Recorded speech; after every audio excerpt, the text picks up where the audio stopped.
Euh, Mes salutations les plus respectueuses à vous tous. À Monsieur le Président de la Commission de l'Union africaine, à Messieurs les chefs d'État, membres de la CEDEAO, mes salutations à vous.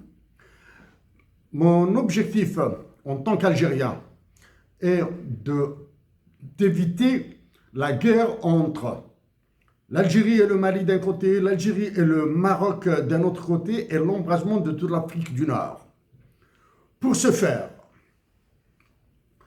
je parlerai en français principalement et légèrement et quelques passages en anglais.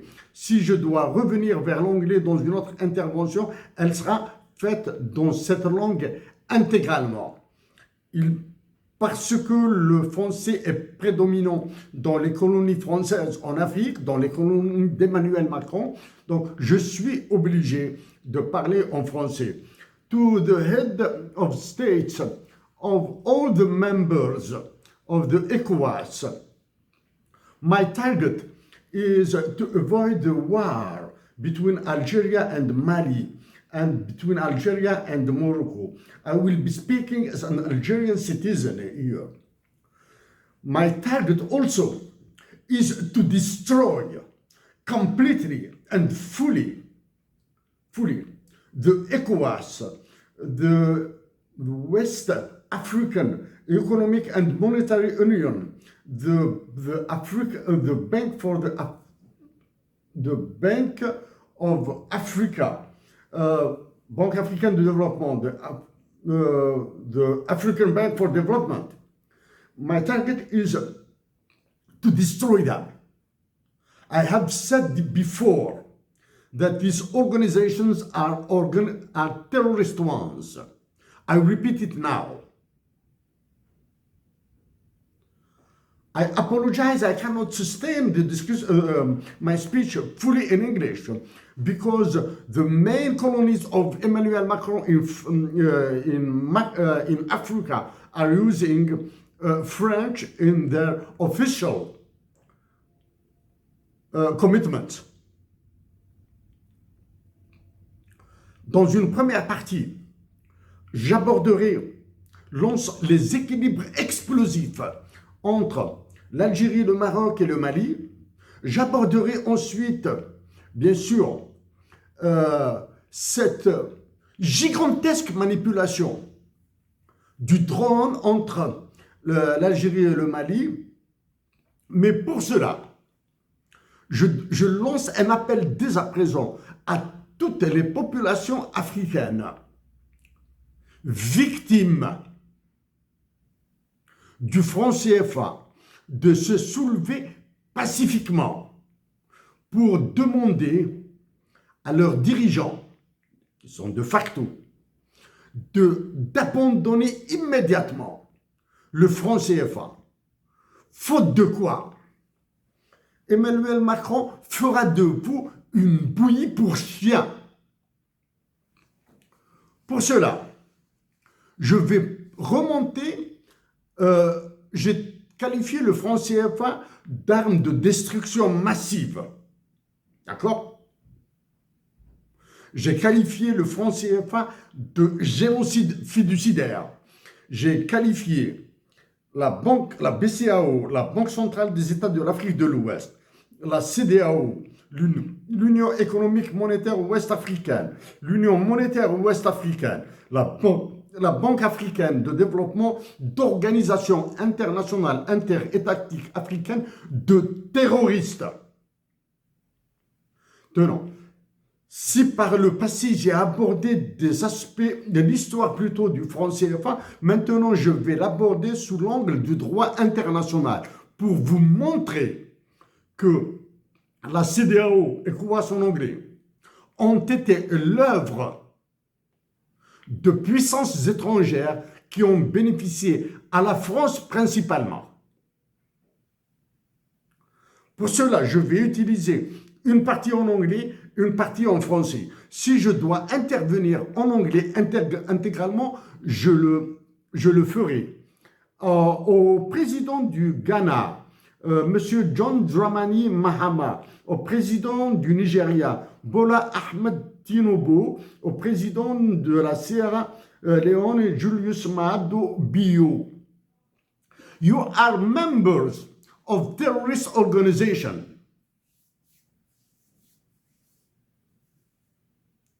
Your dignity, your political dignity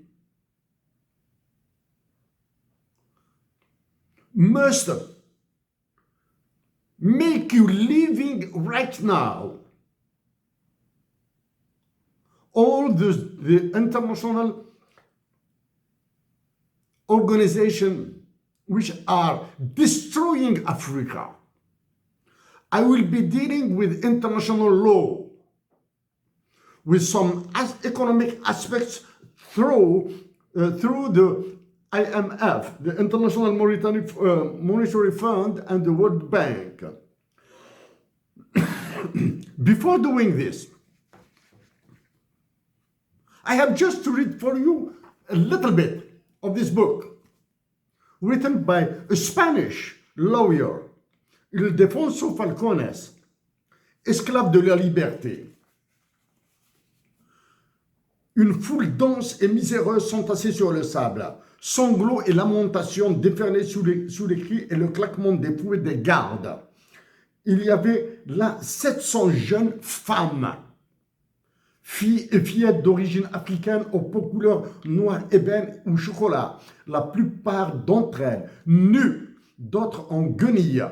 Toutes familles chétives, nombre d'entre elles maladives. Elles avaient pleuré depuis que leur calvaire avait commencé lors des multitudes de guerres tribales durant leur longue marche jusqu'à la côte du Bénin, colliers de fer au cou, enchaînés aux chevilles et aux poignets, puis au bout d'une attente incertaine, emprisonnées dans les entrepôts du littoral. Elles s'étaient retrouvées entassées dans la cale d'un clipper. Après avoir été regroupées en un contingent où furent glissés des dizaines d'enfants. Après 3 mois d'un voyage cauchemardesque, elles furent débarquées sur l'île de Cuba. Lorsqu'un marin ouvrait l'écoutille pour descendre dans la cale obscure, la jeune Kaweka, âgée de 11 ans, recouvrait pour le cacher le corps de Dai, sa petite sœur. Elle lui avait promis de s'occuper d'elle. Elle lui avait donné sa parole le jour de leur capture et n'avait cessé de la réconforter, refoulant ses propres larmes chaque fois que la petite réclamait leur mère. L'enfant avait fini par s'effondrer dans ses bras pendant la traversée. Kaweka lui avait alors chanté doucement à l'oreille en la berçant, oubliant les chaînes qui les attachaient. Si je dois parler du droit international, de l'économie et des ravages de Macron à cause de vos faiblesses, je m'inspire d'écrivains. J'aurais pu citer des écrivains algériens, marocains et autres. J'ai préféré citer un espagnol. À vous, Africains et Africains, existe-t-il encore de l'esclavage en Afrique? La réponse est oui. Vous êtes encore des esclaves. Vous êtes des esclaves de puissances étrangères. Vous êtes des esclaves d'une monnaie qui s'appelle le franc CFA. Vous êtes les esclaves de dictatures militaires qui sévissent dans vos pays. Et pour parler encore plus réellement, l'esclavage encore existe en Libye. L'esclavage existe en Mauritanie. Le pire, probablement, des esclavages, c'est que vos États, ceux qui vous dirigent, ont accepté des seuils de pauvreté de 2,15 $ par jour imposés par la Banque mondiale. Alors que vous êtes riches. Maintenant, avant de parler, je suis obligé de parler à tous les chefs d'État. Je reprendrai les dettes de vos pays. Les États membres de la CEDEAO, le Bénin, Cap-Vert, Gambie, Ghana, Guinée, Libéria, Guinée-Bissau, Nigeria, Sénégal, Sierra Leone, Togo, après, en excluant le Burkina Faso, le Mali et le Niger qui ont décidé de quitter la CEDEAO. Une décision à leur honneur, ça c'est la première. Une décision courageuse, ça c'est la deuxième. Deuxième qualité. Une décision dangereuse. La preuve, je la donnerai dans la démonstration quand je parlerai de cette histoire de drone entre le Mali et l'Algérie et de ce qui se passe entre le Mali et le Maroc. Ça, c'est là. Vos dignités politiques, je dis bien à tous les chefs d'État de la CEDEAO, vos dignités politiques passent par l'abandon pur et simple du franc CFA. Ça, c'est la première. Votre dignité politique passe par le rejet pur et simple, catégorique, ferme et irrévocable de la domination qu'exerce sur vous Emmanuel Macron. Ça, c'est Début avril, je me suis adressé au président du Togo, Faure Gnassingbé, qui est président du Togo depuis 2005. Donc, depuis le 3 mai 2025, Faure Gnassingbé est devenu Premier ministre, chef du gouvernement du Togo. Et ils ont nommé un président de la République. Le président de la République du Togo, M. Jean-Lucien Sadi, de Tové, âgé de 86 ans, est juste à titre honorifique. Il n'a aucun poids politique, il n'a aucun pouvoir de décision.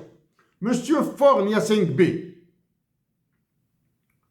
s'agit-il d'une manœuvre d'Emmanuel Macron? Je vous demande de ne pas répondre à la question, parce que je le sais. Oui, c'est Emmanuel Macron qui vous a manigancé cette entourloupe comme l'État français a l'habitude de le faire dans toute l'Afrique. Tous les présidents de la France ont manipulé leur colonie africaine. Le seul pays qui résiste actuellement, c'est la nation algérienne, c'est même pas l'État algérien. Aussi, au président de l'Union africaine, après votre élection dans un folklore politique plein d'indignité, le folklore politique a été plutôt l'œuvre de l'Algérie et du Maroc. Est-ce qu'il existe un président de l'Assemblée générale de l'Union africaine? J'ai cherché sur le site internet de l'Union africaine s'il existe un président de l'Assemblée générale de l'Union africaine, African Union, que ce soit en français ou en anglais, il n'y en a pas. Il n'y a pas de président. Qui est le président de l'Assemblée générale de l'Union africaine? Le jour où je saurai le nom du président de l'Assemblée générale de l'Union africaine, je m'adresserai à lui personnellement. Avant d'aller dans le cœur, de mon intervention, l'Algérie est la Mecque des révolutionnaires. Elle le restera, elle le restera. Okay? Ce sont les révolutionnaires algériens et la révolution algérienne qui vous ont permis d'arracher de formelles indépendances, alors que vous demeurez des esclaves de la France. Si, et actuellement, c'est la nation algérienne qui devra vous relibérer une autre fois. Et aucune autre nation africaine n'est capable de réussir ce que la nation algérienne réussira si elle devient libre. Ok. Actuellement, la nation algérienne est martyrisée. Dès qu'elle redeviendra libre, c'est elle qui vous libérera. Okay? J'ai dit, et je le répète, que toutes les organisations internationales interétatiques africaines sont, dans l'état actuel des choses, des organisations terroristes. Okay? J'ai bataillé dur contre le franc CFA. J'ai bataillé plus que vous tous contre la présence des forces françaises en Afrique. J'ai bataillé plus que vous tous pour un patriotisme économique portant sur les richesses naturelles. D'un point de vue droit international, je lis.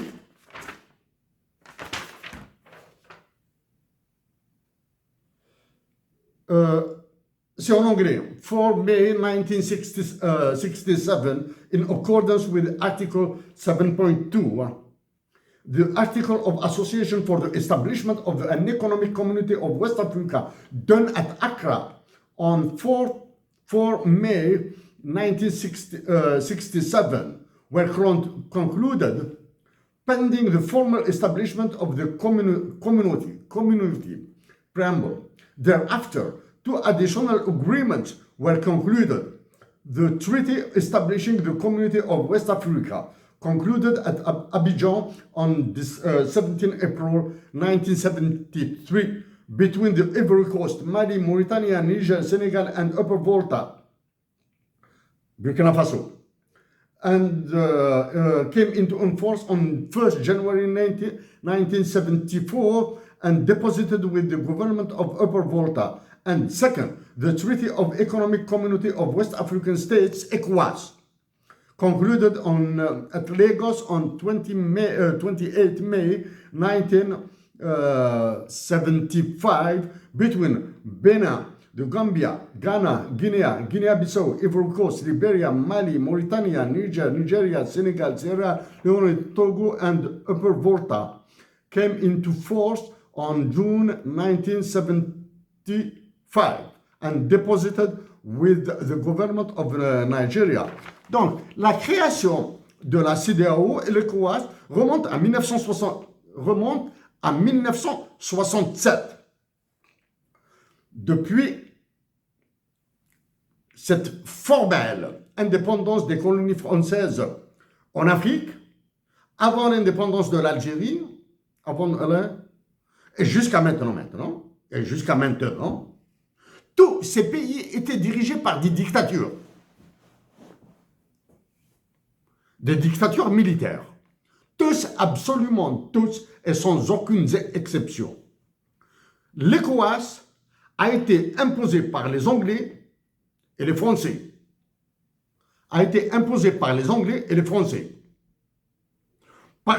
Qui ont profité des régimes dictatoriaux qu'ils avaient installés en Afrique. Donc, l'ECOWAS et la CEDEAO, l'UEMOA, et maintenant dans le même sillage, la Banque africaine de développement, sont loin d'être des volontés des peuples, sont loin d'être la volonté de régimes démocratiques qui ont obtenu le consentement libre et éclairé des peuples. Je lis maintenant une partie en anglais, une partie en français. Articles of Association for the Establishment of an Economic Community of West Africa. Accra, 4 May 1967. Article 8. Je vais lire à peu près les équivalents en français.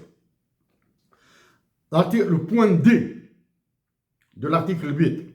Undertake such work and studies and perform such services relating to the aims of the community as may be assigned to him by the Council of Ministers, and also make such proposals thereto as may assist in the efficient and harmonious functioning and development of the community. Article 26, Safeguard Clause. Point 3. The Council of Ministers shall examine the method of application of these measures while they remain in force. Article 20. The most favored nation treatment. Point 3. Any agreement between a member state and a third country under which tariff concessions are granted shall not derogate from the obligation of that member state under this treaty. Article 18, Article 18, point 3. A member state may, after having given notice to the other member states of its intention to do so, introduce or continue to execute restrictions on or prohibitions affecting the application of security laws and regulations, the control of arms, ammunition, and other war equipment and military items, the protection of human, animals, or plant health or life, or the protection of public morality. D. The transfer of gold, silver, and precious and semi-precious stones. Or E. The protection of the natural treasures. Ok? Ça, ce sont un aperçu. Juste, hein? Deux extraits de l'article 26, de chapitre 3 de l'article 12 et de l'article 20. Ok? Et voici. Allez-y sur le site internet de l'ECOWAS, des Nations Unies. Vous allez trouver le traité de la création de la CEDEAO, ECOWAS. Pour faire simple, quand vous lisez un traité, un droit international, en anglais, vous allez trouver le point-virgule, c'est une question de typographie. Le point-virgule, il est collé au mot. Quand vous allez vers la traduction en français, ou bien quand vous allez vers le même traité écrit en français, si vous trouvez que le point-virgule est collé en français, au mot, dans la traduction française, sachez que c'est un texte en anglais, c'est-à-dire qu'il est sourcé chez les anglo-saxons. Je pense à la Chatham House. Chatham House, hein?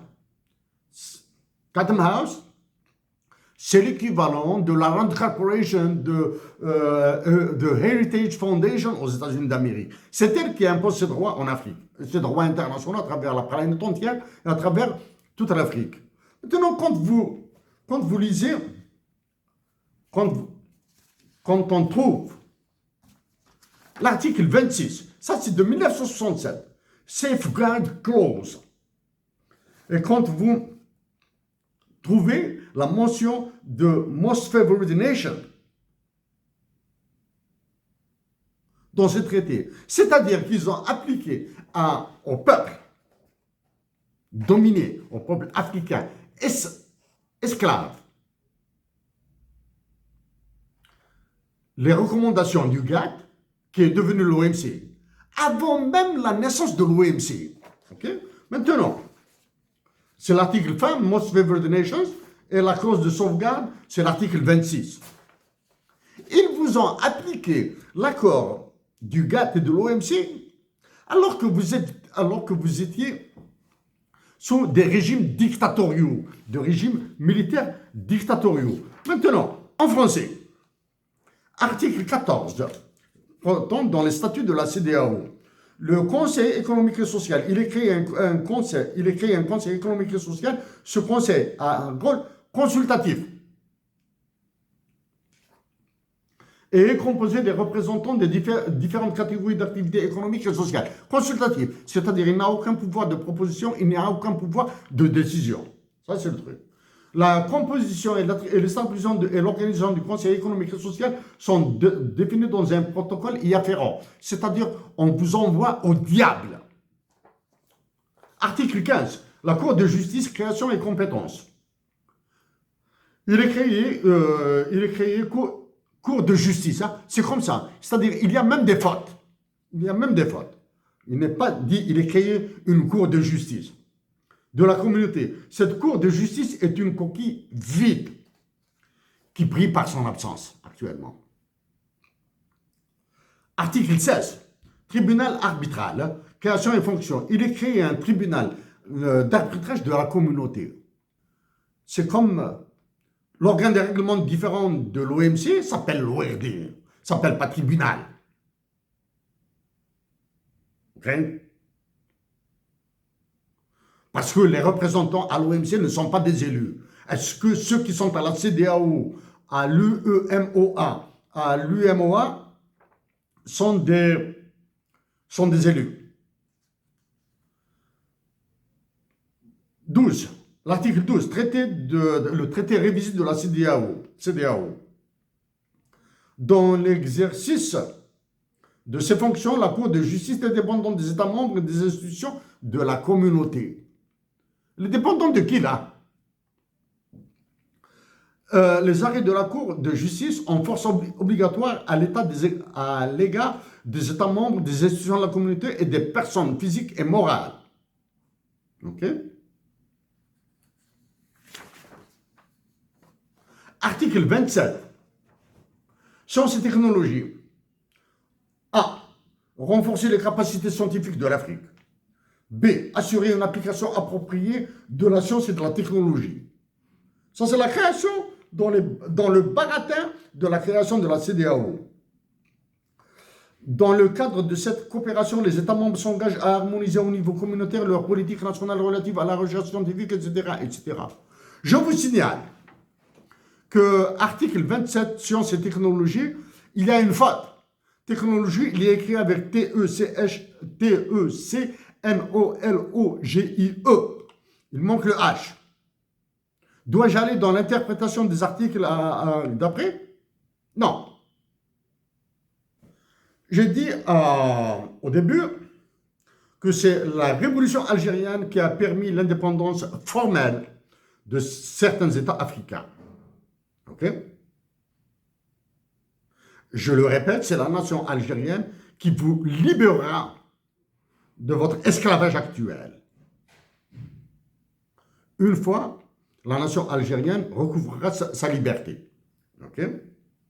Avant, j'ai dit et je le répète, la nation algérienne est en train de résister dans la paix. Je souhaite qu'elle continue à résister dans la paix, mais à cesser d'être passive. Donc, c'est le même souhait que je dois exprimer à toutes les nations africaines. Et en particulier aux nations massacrées par le franc CFA et l'intelligence de la paix.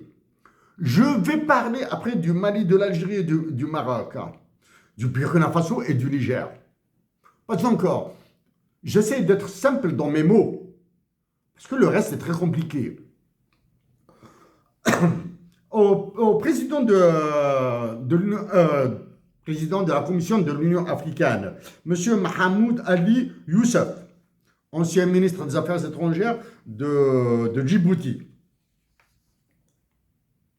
J'attendrai de vous une réaction pour me dire uniquement qui est le président de l'Assemblée générale de l'Union africaine. OK? Ça, c'est le. À vous, Mahamoud Ali Youssef, président de la Commission de l'Union africaine. Vous vous apprêtez à rencontrer l'Union européenne Allez-vous vendre encore plus l'Afrique? Allez-vous encore vendre plus l'Afrique? Oui, vous allez le faire. Parce que vous n'avez aucune dignité politique. Parce que vous n'avez aucun souci d'affranchissement de toutes les Africaines et des Africains. Vous allez vendre encore l'Afrique. Et c'est pour cette raison que c'est la nation algérienne avec la participation de la nation marocaine et tunisienne qui vous libérera. Voilà.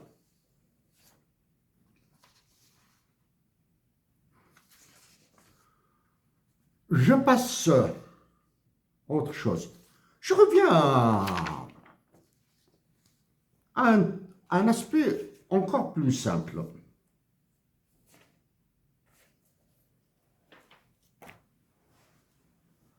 Parce que le Premier ministre du Niger est parti à Washington, FMI, Banque mondiale. Le FMI a eu la gentillesse de me simplifier la vie. Il a parlé de West African Economic and Monetary Union, de l'Union monétaire et économique ouest-africaine. Donc, le FMI vous a mis tous dans le même sac. Donc, je l'aborderai. Donc, le Premier ministre du Niger est parti à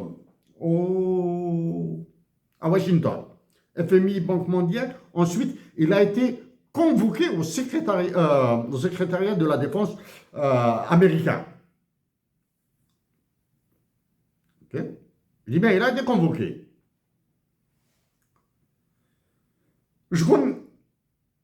J'ai été au siège du FMI et de la Banque mondiale. J'en ai parlé, je ne vais pas en remettre une couche. Parlez maintenant de quelque chose de relativement simple à comprendre. Le président des États-Unis d'Amérique a décidé de conduire une certaine politique pour l'intérêt des Américains. Dans l'intérêt des Américains. Vous, Africains dominés, broyés par la langue française, vous êtes pour certains intoxiqués par l'information française. Ok? Vous êtes intoxiqués par l'information française. Très bien. Voilà. D'éléments concrets qui pourraient vous servir en Afrique. Le président des États-Unis d'Amérique a été élu démocratiquement. Okay. Le président des États-Unis d'Amérique, en plus de la dévaluation du dollar par la surévaluation des autres monnaies, des monnaies qui travaillent, des monnaies des pays qui travaillent avec les États-Unis d'Amérique, a d'autres objectifs. Redevenir la puissance numéro 1, y compris dans le cyberespace. D'accord?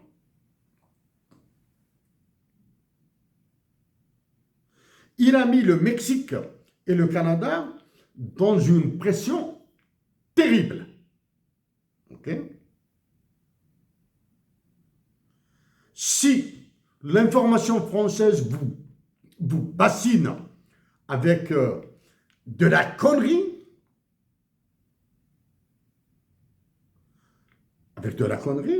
posez-vous une seule question.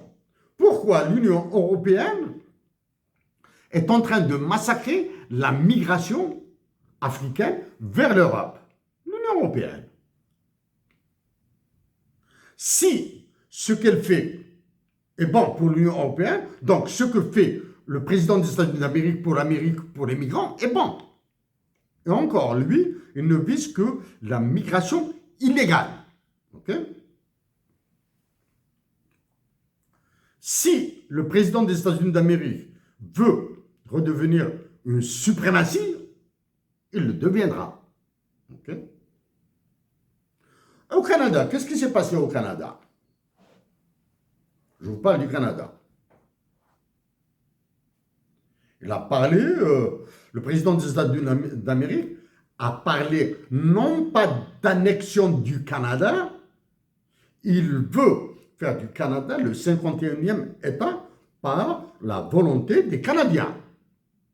Il a dit qu'il n'utiliserait jamais la force. Ça, c'est le truc. Il utilisera d'autres leviers économiques. Le Canada est formé de 10 provinces, de 10 États indépendants l'un de l'autre. Là. Le Canada est une fédération. Tous les États canadiens sont libres d'agir presque dans tous les domaines. Si le Québec est réputé pour une certaine tendance politique, groupe politique qui veut l'indépendance, maintenant il est dépassé par l'Alberta. L'Alberta en 2026 organisera un référendum sur l'indépendance de l'Alberta. C'est la première. Ah, c'est un problème immense. Si l'actuel Premier ministre, Mark Carney, arrive à lever les barrières tarifaires et non tarifaires entre tous les États canadiens, il deviendra un prophète, un saint. Parce que les États canadiens, les provinces canadiennes, veulent garder un certain pouvoir de décision, certaines restrictions entre elles. Là, okay?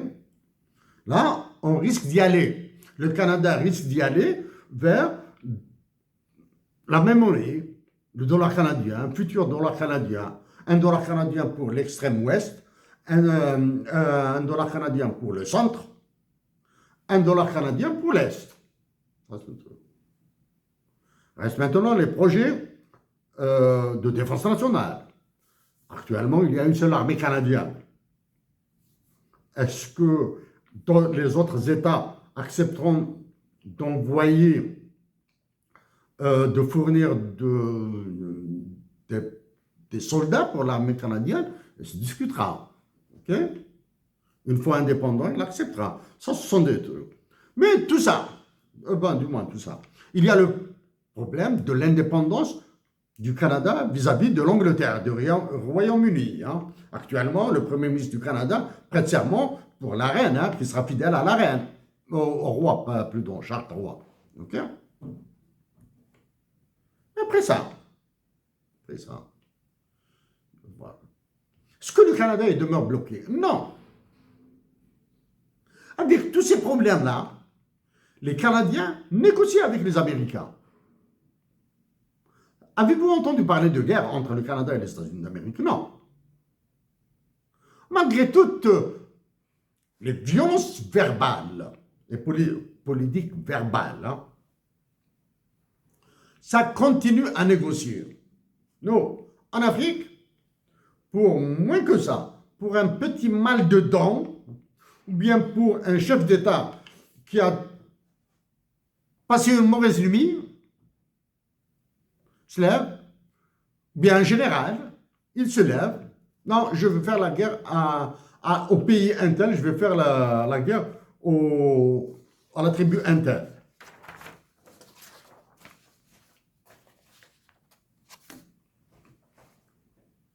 Il est temps que vous vous réveillez. Maintenant, je reviens à des problèmes de la dette.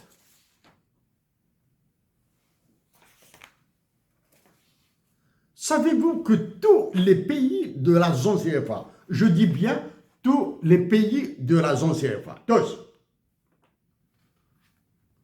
ont des dettes classées C.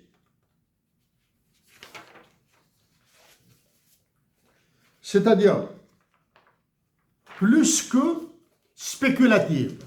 C'est-à-dire, vous êtes en dehors de toute considération de viabilité d'État.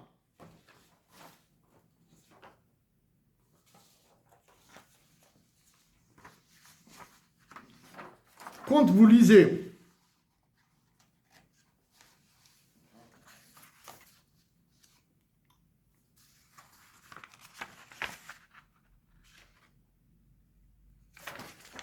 Le FMI qui vous dit, ça c'est un compte rendu du FMI. The Central Bank of West African States, BCAO. Remarquez bien, hein, ça c'est un texte, un communiqué du FMI. The Central Bank of West African States. C'est en anglais. Entre parenthèses, il vous met BCAO, c'est en français. Banque centrale des États de l'Afrique de l'Ouest. Vous voyez maintenant des empreintes. Response to external reserves pressures has also been broadly appropriated by tightening monetary policy via raising rates and containing the quantities of liquidity injected in the regional bank system. Oh. Quand le FMI prend tous les pays affiliés qui sont alimentés par la BCAO de crétins,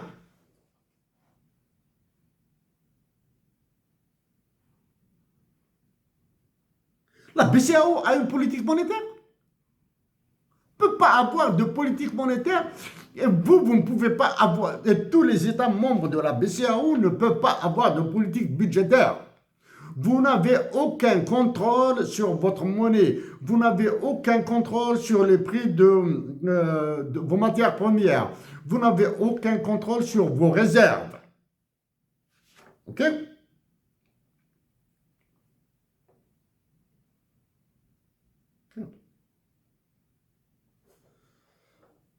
J'ajoute, communiqué du FMI toujours. In that context, they commended the proposed integration of the WAMO, West African Economic Monetary Union Convergence Pact with the previous fiscal deficit and debt ceilings and called for its rapid adoption with a well-designed escape clause, a correction mechanism and credible enforcement. Fiscal adjustment should be driven by revenue mobilization to protect priority spending. Directors are also stressed the importance of transparent and accurate reporting of fiscal data and enhanced debt transparency.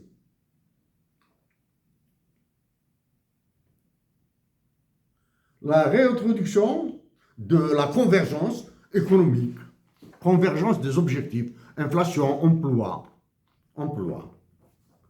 au niveau de la CEDEAO, au niveau de l'Union économique et monétaire ouest-africaine. Directors welcomed BCAO's tight monetary stance, which helped bring inflation back to the target range and support reserve. Est-ce que la BCAO contrôle l'inflation dans vos pays? C'est une torture. Quand j'aborderai l'Algérie, je parlerai un peu plus à l'aise parce qu'il s'agit de mon pays.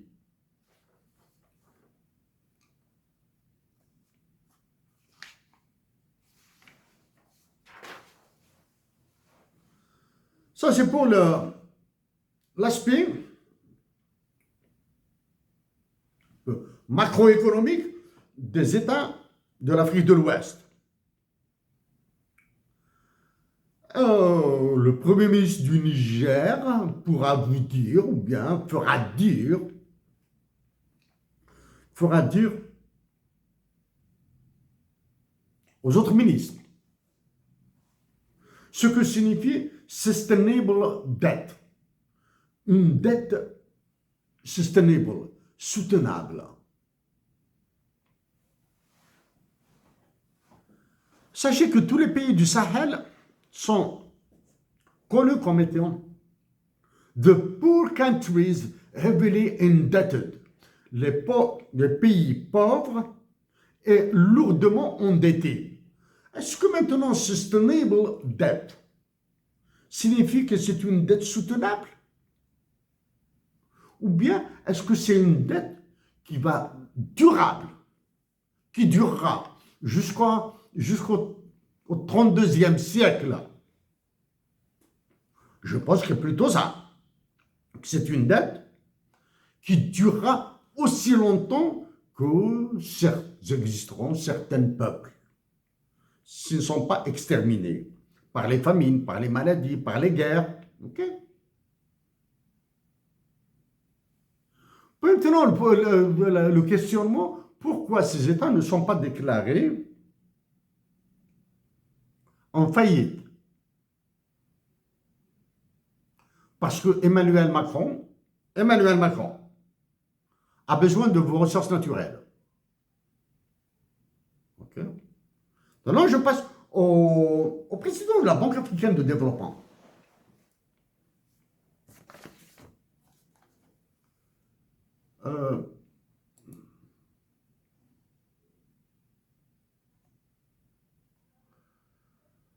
Donc, ça, ce que je viens de dire là, c'est pour, je m'adresse à M.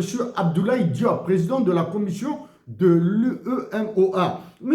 Abdoulaye Diop, pouvez m'attaquer en justice. Et je me ferai un plaisir de me présenter au tribunal.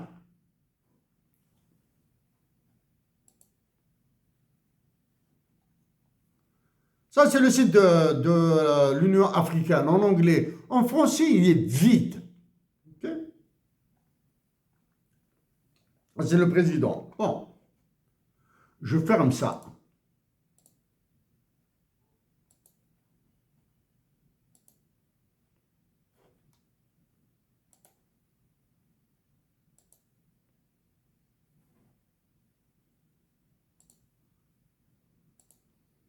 Banque africaine de développement.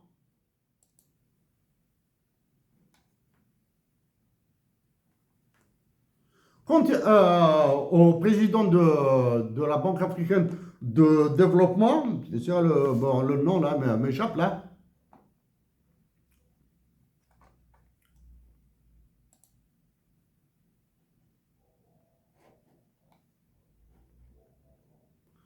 Docteur Akinwumi Adesina.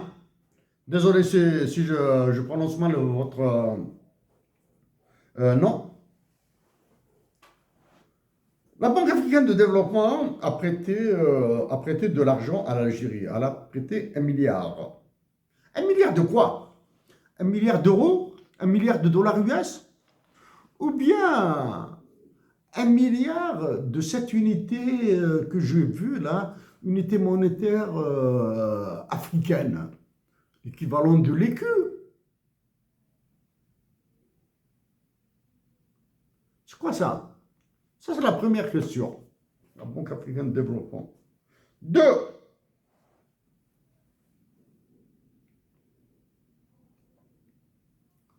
Est-ce que les projets financés par la Banque africaine de développement en Algérie ont été tous opérationnels?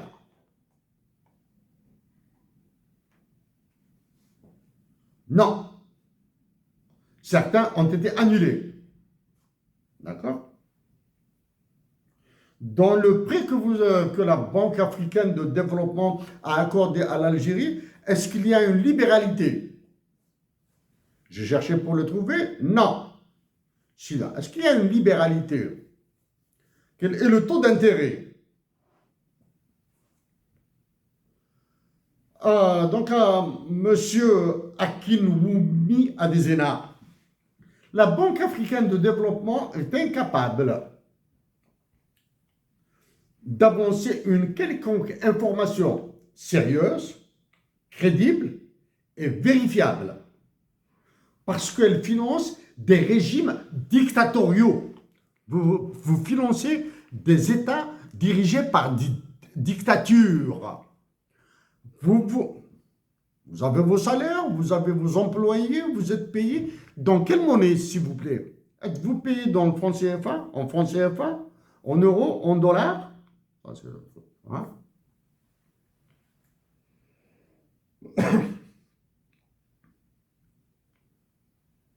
Quelle est votre relation avec la Banque mondiale?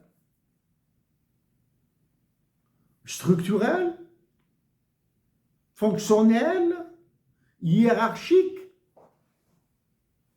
Que peut faire la Banque africaine de développement devant les ordres de la Banque mondiale et du FMI? La Banque africaine de développement finance des régimes pourris jusqu'à l'os. C'est pour cette raison que j'affirme maintenant que la Banque africaine, entre la Banque africaine de développement et les États qu'elle finance en Afrique, la corruption doit avoir non pas deux cornes, trois cornes, peut avoir 90 000 cornes. Parce qu'il n'y a aucune reddition de compte. D'accord? Quel est le volume de la corruption pratiquée par la Banque africaine de développement, ou bien quel est le volume de la corruption imposée par les dictatures africaines à la Banque africaine de développement?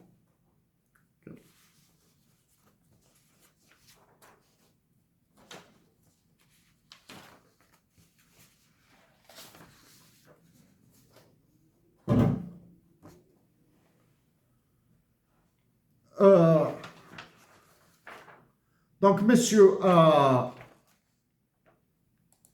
pour terminer avec cet aspect et passer à l'Algérie, Mali et Maroc. J'ai parlé tout à l'heure de dettes soutenables, sustainable debt, ou durables, des pays ravagés par le franc CFA. Et le mot positif du FMI,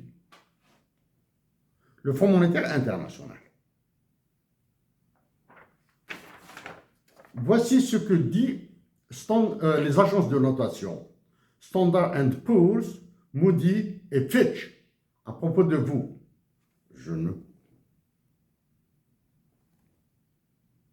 Et voici, pour analyser la dette.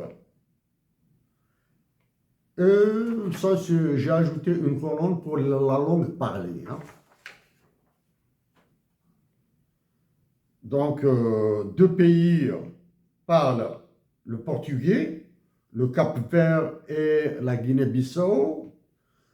2, 4, 5, 8, 8 pays parlent le français. Du moins, ça c'est Standard & Poor's.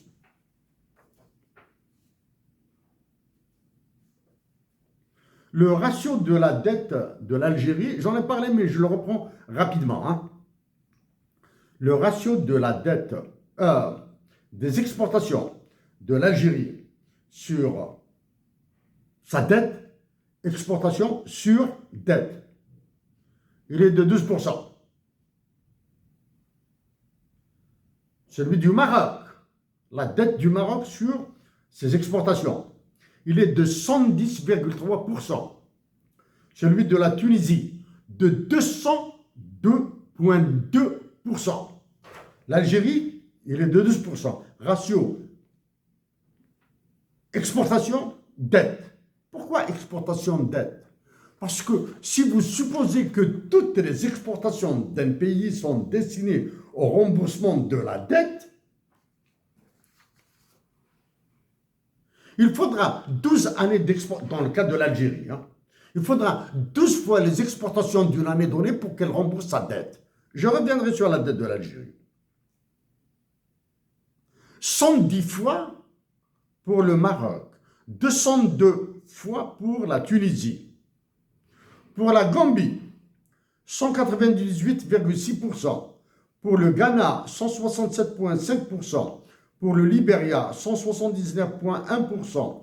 Pour le Nigeria, 163,4%. Pour la Sierra Leone, 182,7%. Pour le Bénin, le Bénin de Patrice Talon, 278,6%. La Côte d'Ivoire, 202,6%. La Guinée, 42,80%. Le Sénégal, 545,40%. Le Togo, 148,2%. Le Cap-Vert, 242,3%. La Guinée-Bissau, de 407,5%. Comment voulez-vous croire aux affirmations du FMI que votre dette est soutenable? Vous ne pouvez pas la rembourser là.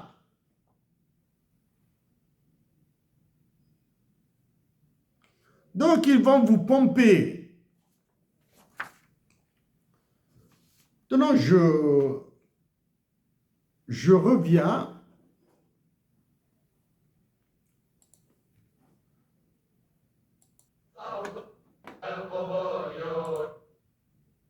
Tout ça, on l'a nourri au sérum. Il y en a qui ont été tués, il n'y avait plus personne. Au bout de 3 mois, il n'y avait ni homme, ni argent, ni organisation. Et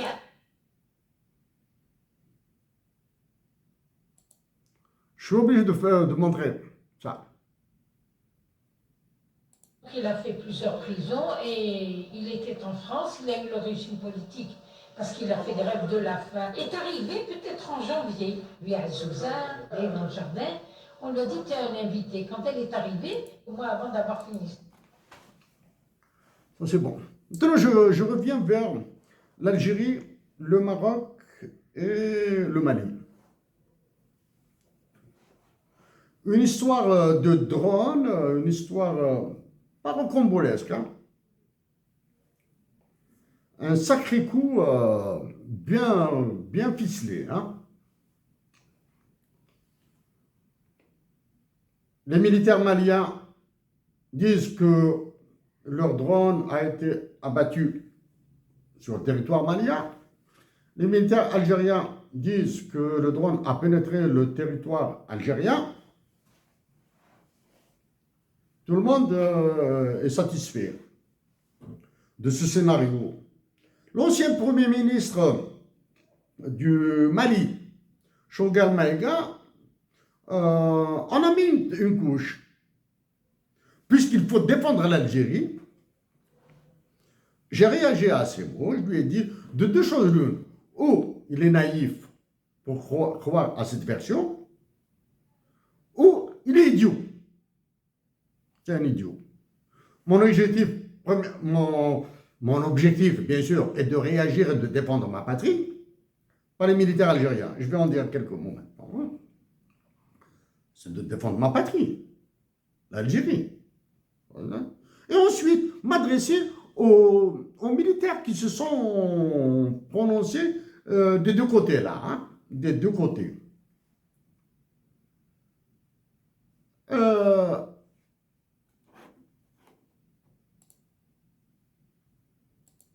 La CEDEAO, après l'incident,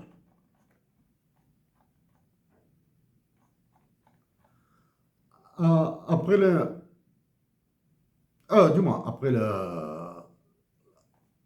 après cette affaire du drone, après cette affaire de l'Algérie, la CEDEAO a publié, donc elle a publié, bref, la CEDEAO a publié un communiqué sur ce qui s'est passé avec d'inquiétude sur ce qui se passe entre l'Algérie et le Mali après l'abattage de ce drone. Mais sur le site internet de l'ECOWAS, le site internet de la CEDEAO, n'a pas ce communiqué. Est-ce que le compte Facebook de la CEDEAO, ECOWAS, est une blague? Ça en a tout l'air. Ce qui est intéressant aussi de remarquer sur le compte Facebook de l'ECOWAS. ECOWAS CEDEAO, je ne sais pas si vous le voyez là. Ah, il est là. ECOWAS CEDEAO a limité qui peut laisser un commentaire sur cette publication. Donc, ils ont bloqué. La personne qui s'occupe de ça a reçu un ordre là. Hein. Comme par hasard, le communiqué complètement débile, il a été repris par Jeune Afrique, un journal chiffon. Peut-être qu'il a été repris par d'autres comptes Facebook, d'autres journaux, mais parmi les journaux plus ou moins connus, assez anciens, il y a Jeune Afrique, un journal chiffon. Jeune Afrique, il suffit qu'un État lui paye, lui offre de la publicité, bien un coup de fil, de relations, etc. Hop. Il publiera n'importe quoi.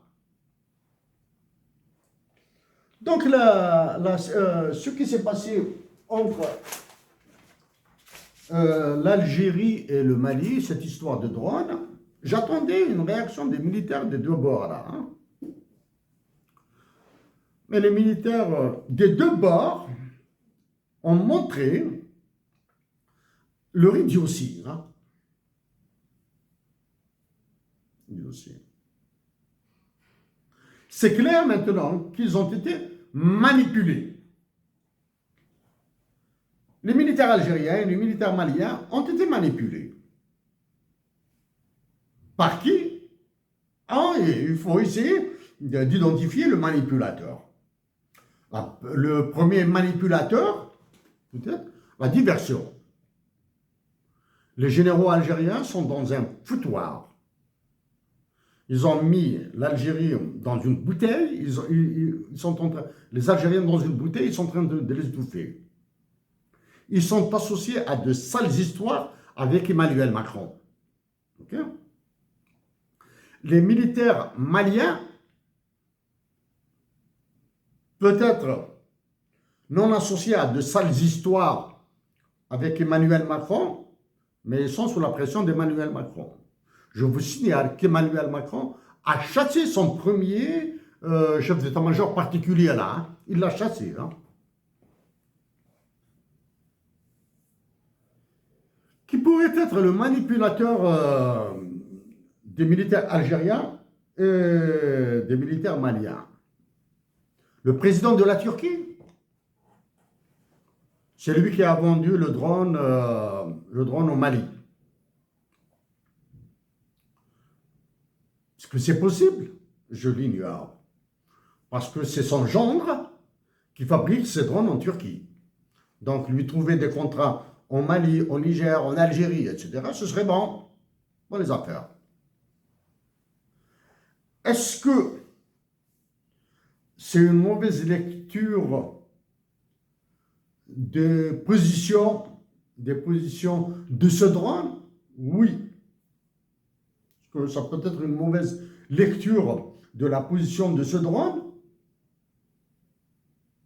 C'est possible. C'est possible. Il y a en 2013, pour un journal algérien dirigé par une de mes connaissances, à qui je souhaite un prompt rétablissement, je vous signale qu'il ne s'agit pas d'Hassan Khadi. Hein. C'est un autre directeur de journal. Brave gars.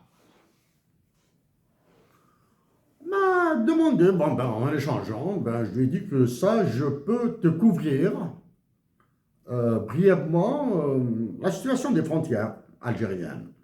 J'ai abordé la frontière algéro-malienne avec un consultant de l'ONU, professeur dans une université canadienne.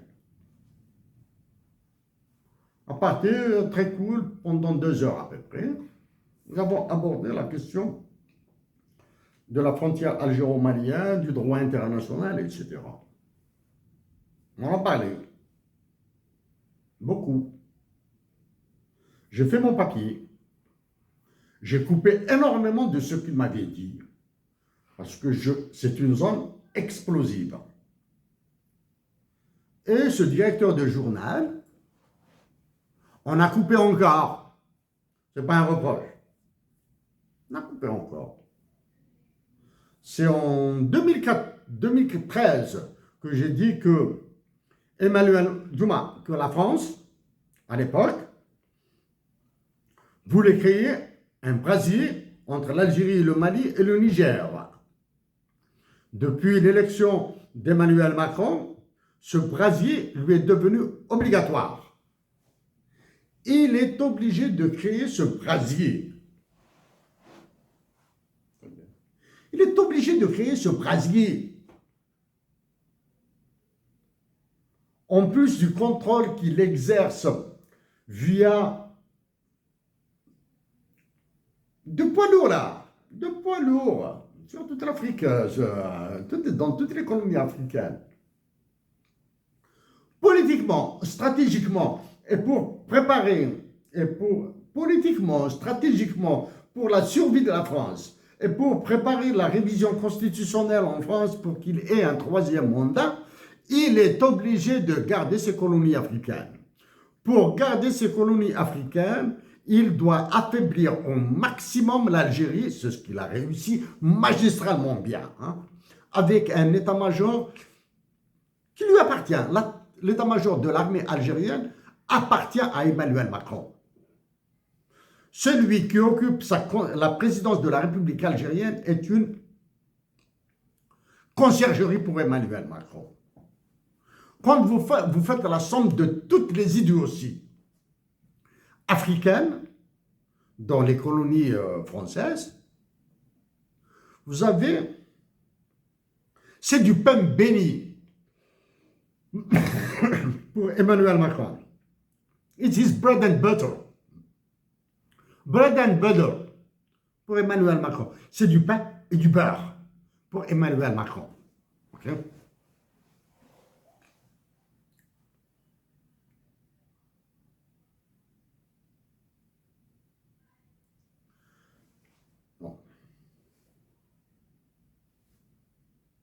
Le Mali,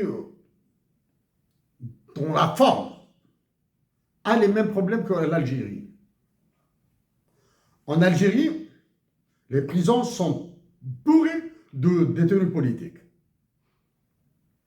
En Mali, les prisons maliennes sont bourrées de détenus politiques. D'accord? En Algérie, le commerce est contrôlé par le commerce international est contrôlé par les généraux et une certaine kakistocratie. En Mali, la même chose.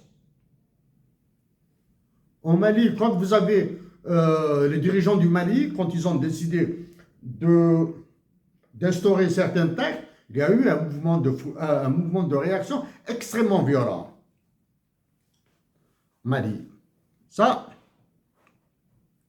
Et ensuite, vous avez mis, pour faire diversion, vous avez mis tout sur l'Algérie et probablement que vous avez créé cet incident. Ça peut être une utilité. Maintenant, c'est le cas du Burkina Faso.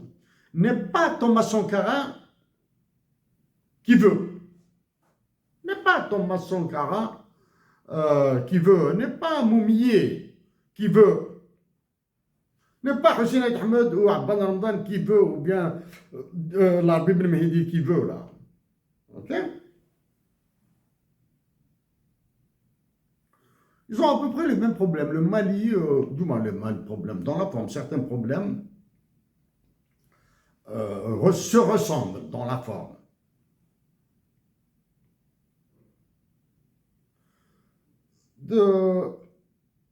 Actuellement, il y a un début de feu entre l'Algérie et le Maroc dans le même modèle de ce qui s'est passé entre l'Algérie et le Mali.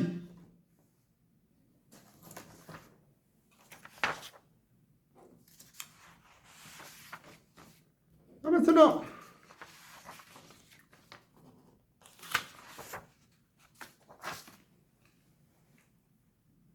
ça bouillonne. Récemment, avant de continuer, le 8 mai passé, c'est la célébration du 8 mai.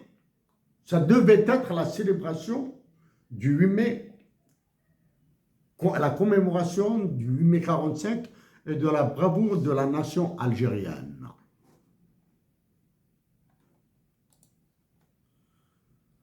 La bravoure de la nation algérienne. Qu'est-ce qui s'est passé?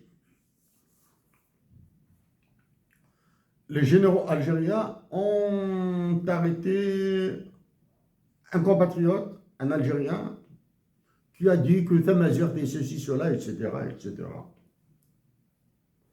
L'Algérie a lancé un mandat d'arrêt international contre un écrivain qui s'appelle Kamel Daoud. Fallait-il le faire?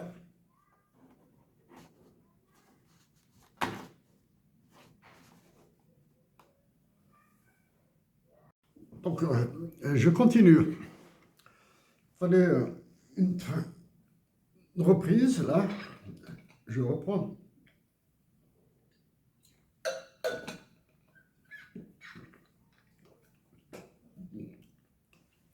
Donc, récemment,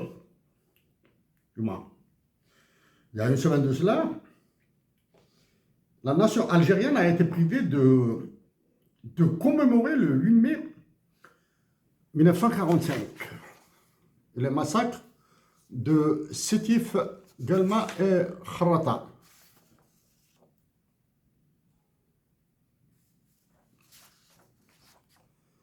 Qu'est-ce qui s'est passé? C'est une petite manœuvre de généraux algériens pour contrer la délégation des députés qui devaient venir en Algérie. C'est une connerie. Les généraux algériens sont spécialistes dans les conneries. Autant que les militaires, tous les militaires africains, tous. Pour contrer le déplacement de la délégation de parlementaires français en Algérie, probablement d'autres personnalités en Algérie, ils ont lancé l'opération de Kamel Daoud, non satisfait de cette opération qui vise aussi à bloquer tout processus de règlement entre l'Algérie, entre l'État algérien et Emmanuel Macron, pas l'État français, hein, entre l'État algérien, c'est-à-dire celui qui occupe sa conciergerie à El Mouradia, et ces généraux qui sont à l'état-major de l'armée algérienne à Inaja. Il fallait qu'ils cassent ça. Parce qu'entre cette affaire, n'a rien de politique. Ce sont des intérêts privés qui sont en jeu. Alors que les généraux algériens, s'ils veulent enfoncer Emmanuel Macron, n'ont qu'à ordonner à leur presse, ou bien payer Jeune Afrique par exemple, pour dire que Emmanuel Macron a pris de l'argent pour son élection présidentielle, son élection de 2017 d'Algérie. Ils vont l'enfoncer. Mais ils sont incapables de faire ça, parce que Emmanuel Macron les tient. Okay? Les problèmes politiques de l'Algérie avec la France, je dis bien les problèmes politiques et économiques de l'Algérie avec la France, seront réglés par l'Union européenne, par la présidente de sa commission. Et les différents commissaires, bien sûr, etc. Ça, c'est le problème. Et l'Algérie va céder. Ok? L'Algérien est extrêmement faible. Donc ça, je reviendrai dans 2-3 minutes sur cette affaire de Kamel Daoud. Il y a aussi une affaire de cet universitaire qui a été arrêté parce qu'il a dit que Tamazirt, etc. Ce mec-là doit être libéré immédiatement. Le mandat d'arrêt contre Kamel Daoud doit être supprimé, annulé illico presto, et tous les détenus politiques algériens doivent être libérés, et absolument tous. Avant d'aller vers ça maintenant, voici ce que dit... Il s'appelle, et il est arrivé chez lui à Zouza.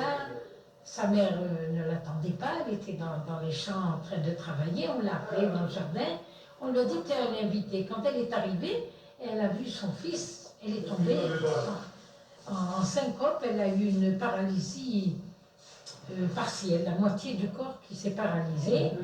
Donc il est resté avec elle très peu, puis le colonel Amran Djiboukro et Klim Belkacem sont venus voir Abel pour lui demander de prendre en main la tête de la révolution.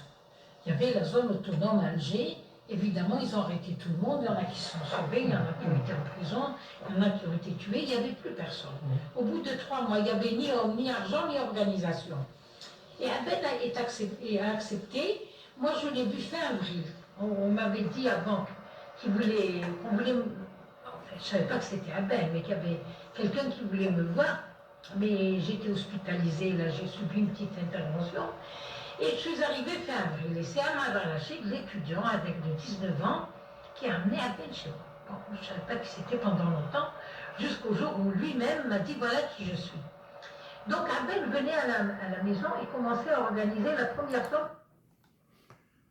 Donc ça, c'est ce que dit Madame Nassima Hablal sur Abdel Ramadan. Quand Abdel Ramadan a été, je reprends rapidement, hein. C'est pour compenser la qualité du sang. Madame Nassima Hablal dit, paix à son âme, révolutionnaire elle aussi, dit que Abdel Ramadan, après sa libération de prison, Abdel Ramadan est parti chez lui à Azouza. Sa mère était dans les champs. Elle a été informée qu'elle avait un invité qui l'attendait chez elle. La mère de Abdel Ramadan. Arrivée chez elle, elle a vu son fils, elle est tombée en syncope, elle s'est retrouvée la moitié du corps paralysée. Ensuite, la mère de Abdel Ramadan, paix à son âme, est partie. Abdel Ramadan est parti. Madame Nassima Hablal est partie. D'autres révolutionnaires sont partis. Madame Nassima Hablal dit que Abben, des délégués, parmi eux Omran, ont été voir Abben pour lui dire allez, viens, tu prends la direction de la révolution algérienne. Il n'était ni sergent, ni capitaine, ni commandant, ni général, ni rien, ni maréchal. Abdel Ramadan, ses frères, ses sœurs ont produit une révolution universelle. Les généraux algériens l'ont bousillé. Bon, allez. J'ai terminé avec ça maintenant.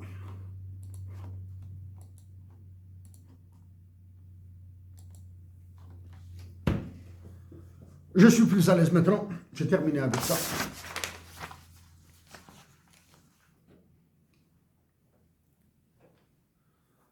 J'ai terminé avec cet ordinateur, etc. Il y a assez longtemps, j'avais supplié les soldats, j'avais supplié les Algériens de demeurer pacifiques, de soutenir les soldats algériens qui sont postés le long des frontières et demander je les ai suppliés de ne pas tirer une balle sur les compatriotes africains, en particulier sur les migrants. Okay? J'avais suggéré aux Maliens de donner une partie du nord du Mali en gestion à l'État algérien, même s'il est pourri. Okay? J'ai appelé à une révolution désuétude en Algérie pour renouveler cet état-major. Il est impossible à l'Algérie de s'en sortir avec un état-major de ce type. Maintenant, les choses commencent à devenir un peu plus claires. Après le désastre du drone, là, c'est un désastre. Il y a une petite affaire là, liée à un imam malien exilé en Algérie qui devait rentrer en Algérie. Ça, c'est un élément. L'Algérie, le Sénégal, la Côte d'Ivoire, le Ghana, le président du Ghana, le chef d'état-major de l'armée sénégalaise, les militaires algériens, la conciergerie de Macron, Al-Mouadia, ont fait pression sur le Mali pour qu'il rejoigne la CEDEAO. L'Algérie est complice. Pour preuve, il suffit de voir le nombre de déplacements faits par le plus imbécile des ministres des Affaires étrangères au monde, le ministre des Affaires étrangères de l'Algérie. Les déclarations qu'il a faites, comme le nécessaire rétablissement de la règle de droit en Mali. C'est comme si en Algérie, la règle de droit était une règle en or. Okay. Oui, l'Algérie est complice dans ce qui se passe au Mali.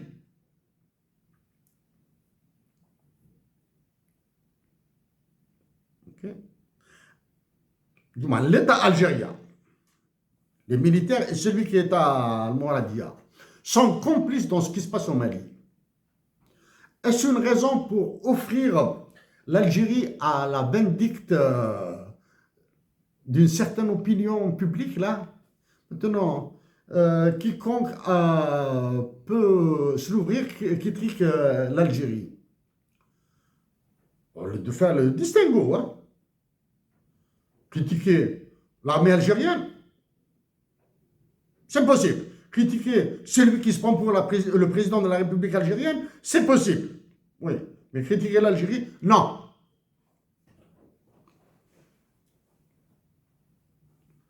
Je gaspille mon temps à réagir à Emmanuel Macron, Dominique de Villepin, Benjamin Stora, Jacques Attali et autres.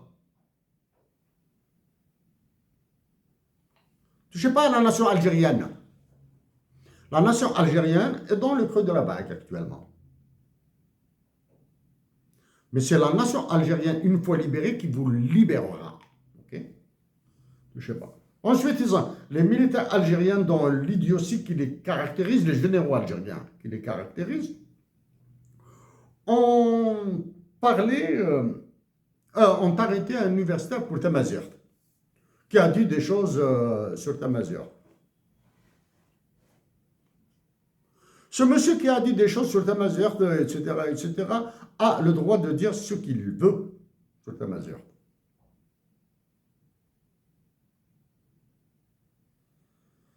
Les Algériens qui sont contre pourraient s'exprimer. Sauf que, ils sont opprimés eux aussi. Ok? Le 8 mai 1945, a-t-il été célébré à Sétif Galmakrata? Non! Où est-ce qu'il y a eu une petite cérémonie? C'est à Tizi Ouzou. Ok? Je dis, donc celui qui critique Tamazight en Algérie sera assassiné, foutu en prison, etc. Non. Et si celui qui propose la dotation de l'Algérie d'élimination bilingue en Tamazight et en arabe, il sera mis dans l'acide ou quoi?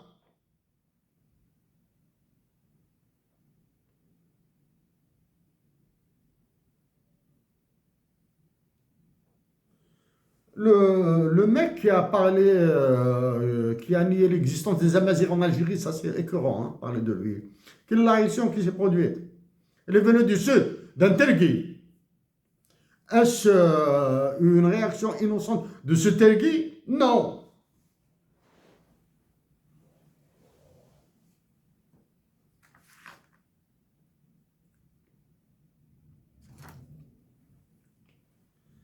Tellement compliqué, c'est tellement complexe à démêler. Tellement complexe à démêler que je suis obligé d'accélérer là. Je suis accéléré.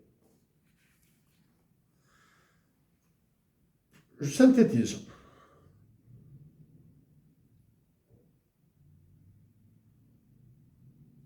L'Inde et le Pakistan sont en guerre. Ils sont en train de négocier. Le Canada et les États-Unis d'Amérique sont en guerre. Ils sont en train de négocier. La Russie et l'Ukraine sont en guerre. Ils sont en train de négocier. Okay. La Russie et l'Ukraine négocient en Turquie. Okay. Combien de réunions, combien de rencontres entre les militaires du Mali et les militaires algériens se sont produites? Combien de rencontres entre celui qui est à la présidence de la République de l'Algérie à Al-Mouradia à Alger, combien de fois a-t-il rencontré le dirigeant du Niger, le général Chiani? Combien de fois a-t-il rencontré ceux du Sénégal? Combien de fois a-t-il rencontré le général Guita du Mali? Combien de fois a-t-il rencontré le capitaine qui dirige le Burkina Faso? Ce capitaine du Burkina Faso, Ibrahim Keïta. Hein? Il est en train de s'enfoncer lui aussi, là. Il s'enfonce, il est en train de faire des vagues. Au lieu de libérer son peuple, au lieu d'ordonner l'abandon du franc CFA immédiatement. Bref. Donc il y a eu ce mandat complètement débile. Mandat d'arrestation. Mandat d'arrestation via Interpol demandé par l'Algérie. L'arrestation de Kamal Daoud. Kamal Daoud est venu dans les bagages d'Emmanuel Macron à Alger. Ils ont fait un tour à Mdinaj-Dida, je sais pas moi quoi, à Saint-Pierre, à Oran, là. On fait tour. Il est dans le confort. Kamal Daoud, c'est à vous que je m'adresse. Vous êtes un objet de manipulation des généraux, de Macron, etc. Ils vous manipulent parce que vous êtes insignifiant.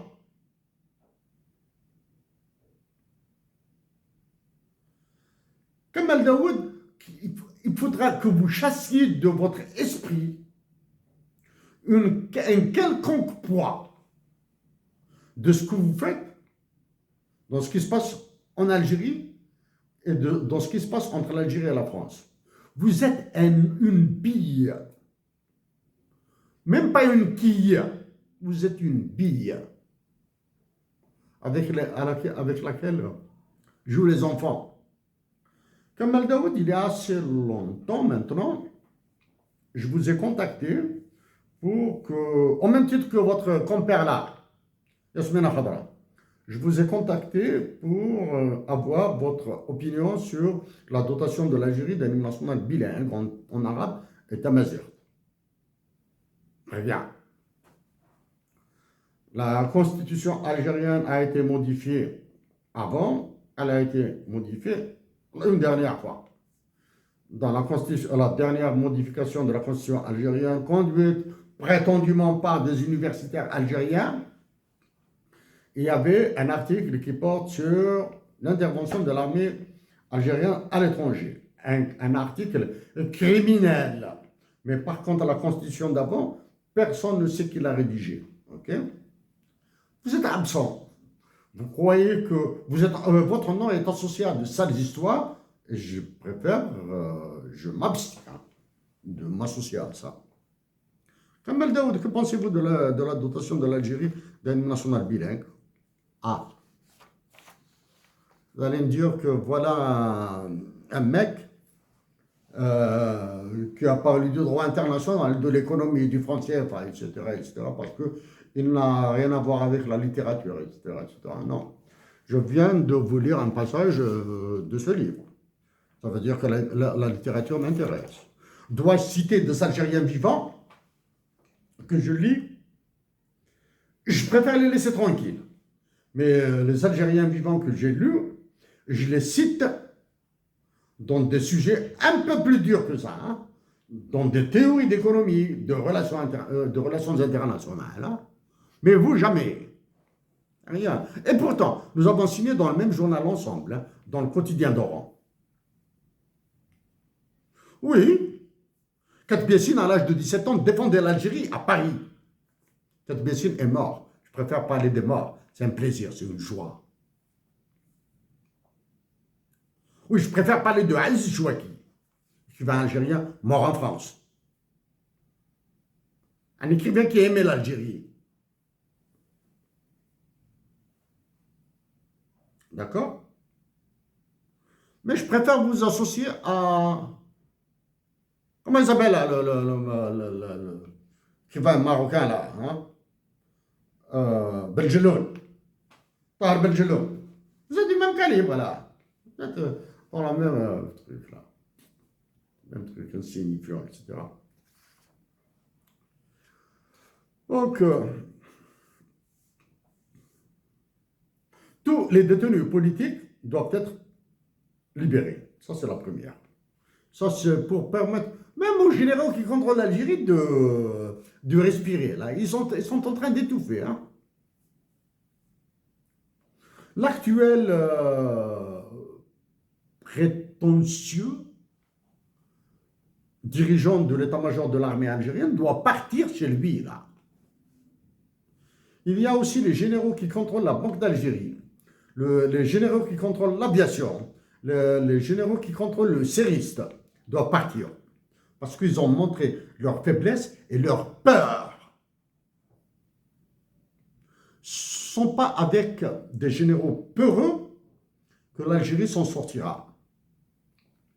Le général américain, l'anglais, là, il vous a fait romper.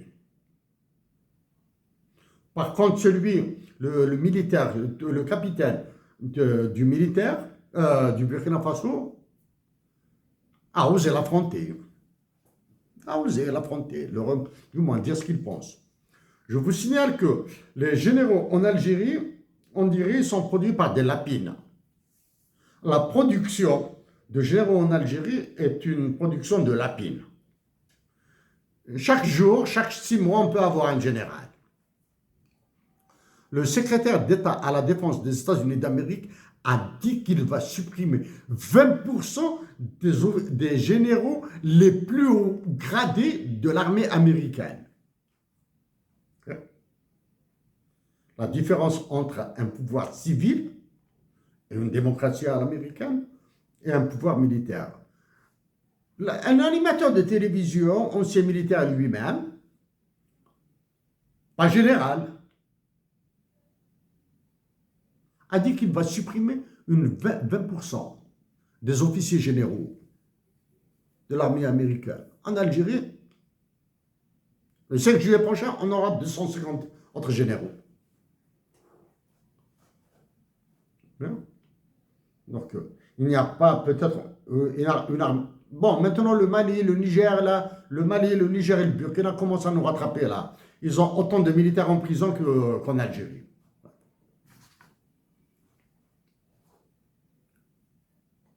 Sur Tamazir, à ceux qui nous bassinent avec moi, à ceux qui sont joints au concert de dénonciation contre ce monsieur qui a dit que Tamazir n'existe pas, etc., etc., etc. En particulier les gars du Congrès mondial Amazir. Que pensez-vous de la dotation de l'Algérie d'un hymne national bilingue? Je vous le dis que l'enseignement de Tamazir en Algérie est une catastrophe. Okay? Je vous dis que l'enseignement de Tamazir dans les cycles de l'enseignement supérieur en médecine, en économie, en mathématiques est indispensable. Parce que nous gagnerons. Parce que je vous dis que l'hymne national bilingue en Tamazir et arabe permettra aux analphabètes d'apprendre par la voix au moins l'hymne national en Tamazir. Comme c'est analphabète et illettré, je dis avec beaucoup de déférence,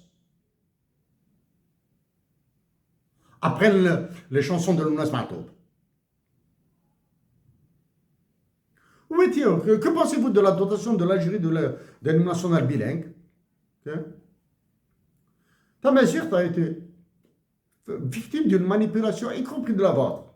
En parlant du Congrès mondial à mesure, bon, je sais que les hommes changent. Je sais que les conditions historiques changent. L'un des meilleurs conclaves de la coordination intercommunale de la wilaya de Béjaïa durant le massacre de Kabylie des années 2001, 2002, 2003, c'était à Bougil, dans mon village. Bougil. La présidence de ce conclave de la CICB à Boujlil, la présidence, je dis bien la présidence,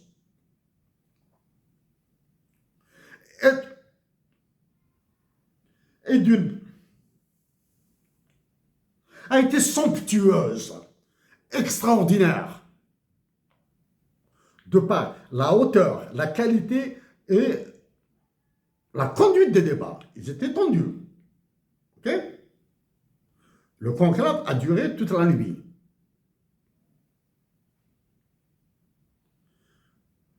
Les deux personnes qui ont présidé le conclave à Boujlil, de la CICB à Boujlil, dans mon village.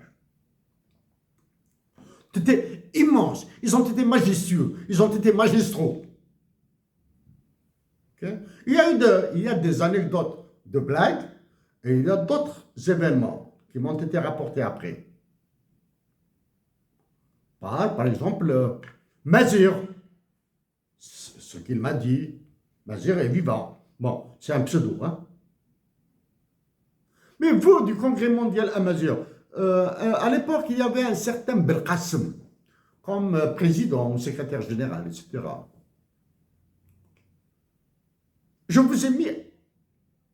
vous ai invité à parler avec moi en aparté. Nous avons parlé en aparté de 10h du soir, 11h du soir, etc. En aparté sur la question Amazir dans le mouvement révolutionnaire qui était né en Kabylie. Je vous ai dit, évitez de perturber le conclave. C'est moi. Ah, on ne m'a pas raconté. J'éviterai de raconter ce qui s'est passé depuis 2011 sur Tamazir. Hein? Okay. Ah, Kamal Daoud. J'ai le défaut de lire des livres.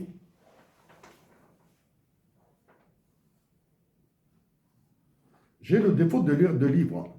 Je vous lis quelques passages. Il manque quelques phrases. Extraites du livre Une histoire de la guerre du 19e siècle à nos jours. Ouvrage collectif en anglais, écrit sous la direction de Bruno Cabane et traduit vers le français. Bruno Cabane est un Français, professeur d'histoire aux États-Unis d'Amérique et non pas en France.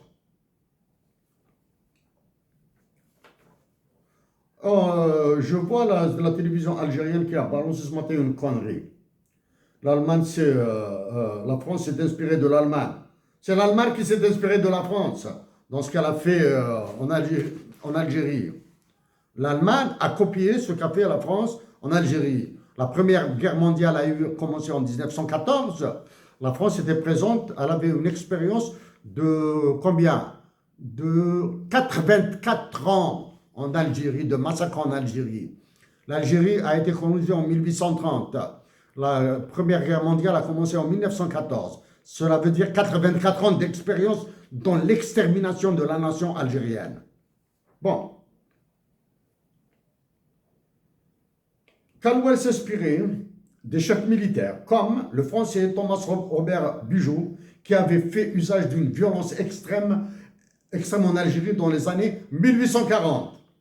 C'est à la page 191. Chapitre la guerre moderne et les mythes de l'impérialisme britannique.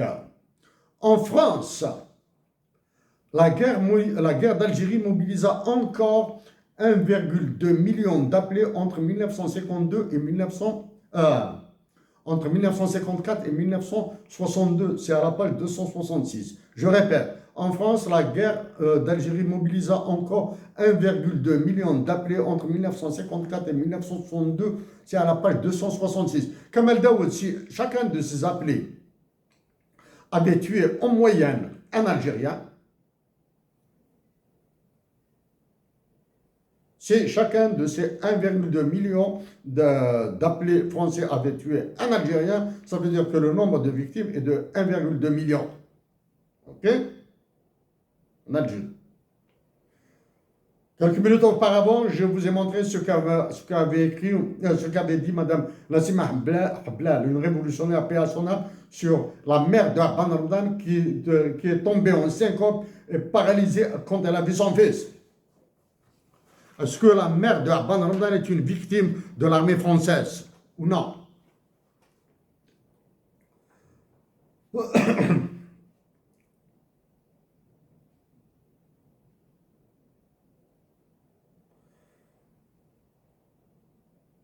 Aux colonies, chapitre, dans le même livre, chapitre qui s'appelle Aux colonies, la guerre ensauvagée, expérience de la guerre, chapitre écrit par Raphaël Branche.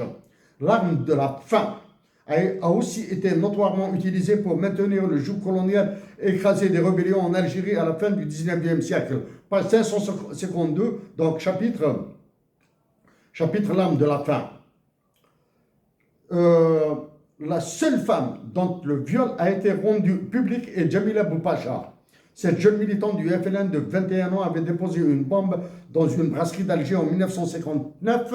Arrêtée, elle est torturée et violée par des militaires français. Page 595. Le viol, une arme de guerre. Raphaël Branche. Parler de la révolution algérienne. Kamal Daoud, vous vous prenez pour qui là? Même pas une bille. Vous n'êtes pas. Soit vous ou bien le militaire qui vous accompagne là. Comment il s'appelle là? Yasmina Khadra. Faut que j'arrête. Donc c'est depuis 2011 que je travaille en détail sur l'Algérie.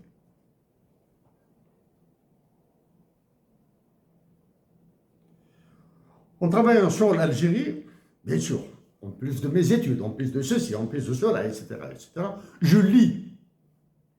Et j'ai rendez-vous avec un livre que j'attends. Il y a un seul livre que j'attends. Tous les autres, je peux les acheter. Ou bien les trouver en bibliothèque. Les coïncidences.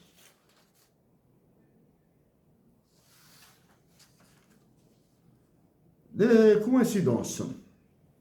Il y a assez longtemps maintenant, vous pouvez retrouver. Vous pouvez retrouver ces mots-là en cherchant dans ce que j'ai écrit ou dit. Quand j'ai soulevé l'écart de change entre le dinar et le dollar, le dinar et l'euro, j'ai dit qu'il était trop large, 4 dinars à peu près. C'est une coïncidence ou hasard pour ceux qui croient à l'existence du hasard. Le gouverneur de la Banque d'Algérie a été sauté. Okay. J'espère que, de ce que je dirai après, l'actuel gouverneur de la Banque d'Algérie doit rester, même s'il est à la tête d'une chambre à gaz, d'un four crématoire. La Banque d'Algérie est une chambre à gaz, est un four crématoire. Il doit rester. Quand j'ai réagi à la Banque mondiale, un mec, un de mes amis l'a identifié. Quand j'ai réagi à toutes les déclarations de la Banque mondiale en Algérie, il y a une dénonciation qui a été faite, du moins, une réaction qui a été faite à partir de la présidence de la République. Là, il y a 3 ans de cela, la Supercoupe d'Afrique a été annulée entre JSK et Mouloudia, quelque chose comme ça. Parce que la veille ou 2 jours avant, j'ai pu parler de la manipulation de matchs de l'Étoile Rouge de Belgrade et l'Étoile de Zagreb. En Yougoslavie, comment elle a accéléré la rencontre sportive, la manipulation des spectateurs a accéléré la guerre en Yougoslavie. Actuellement, qu'est-ce qui se passe? C'est la manipulation de la GSK qui revient. La manipulation de la GSK qui revient. Combien de changements a connu la GSK en termes d'entraîneurs? Ça, c'est la première. Combien de changements dans le sponsoring de la GSK? Est-ce uniquement la GSK qui a un problème de financement? Le Mouloudia non, le CRB non, les autres clubs, l'Olympique d'Akbou non. Combien touchent les joueurs de la JSK? C'est valable pour tous les autres clubs. Hein? Est-ce qu'ils payent leurs impôts?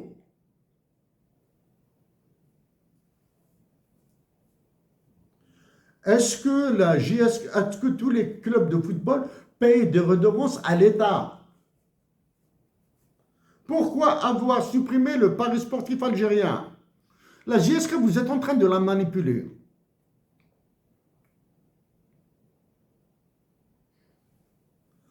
Accorder le sponsoring, le financement de la JSK à uniquement Mobilis, ça a été une bêtise, une catastrophe. C'est-à-dire maintenant Mobilis, ça va mettre n'importe quoi sur le dos de la JSK. Enlever Mobilis et ramener d'autres, c'est la même chose. Question au gouverneur de la Banque d'Algérie. Comment sont transférés les salaires en devises des joueurs et entraîneurs de la JSK et de tous les autres clubs d'Algérie? Okay. Question au gouverneur de la Banque d'Algérie.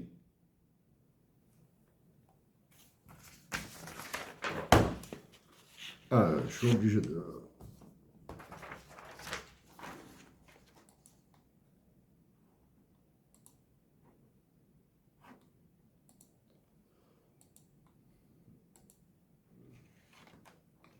Comment sont transférés? Question accessoire. Question accessoire. Comment ramenez-vous du dollar, du franc français, du yen, des monnaies internationales, du pound, de la livre sterling, de l'étranger en Algérie? Comment se fait le transfert? Récemment, celui qui doit arrêter de parler économie et de chiffres a ordonné le paiement des transactions immobilières par voie bancaire. Ça, premièrement, il a un retard immense. C'est en 2015 dont j'ai parlé. J'ai parlé de ce sujet en 2015. J'ai parlé du changement des billets de banque. Les transactions immobilières doivent être soumises à un impôt et à des taxes. Parce que ce sont les biens nantis qui ont bénéficié des logements de l'État, etc., qu'ils revendent à 1,5 milliard, à 2 milliards, à 3 milliards. Ça dépend de la taille, de la surface du logement. Cette vente est un canal de blanchiment d'argent affreux, parce que l'Algérie est devenue un narco-État. Quand j'ai suggéré le lancement de discussions, dialogues et négociations avec les Israéliens, même si Israël est dirigé par un terroriste qui s'appelle Benjamin Netanyahou. Il est pire que tous les généraux français qui ont gazé les Algériens. Il est pire. Il est pire qu'Hitler.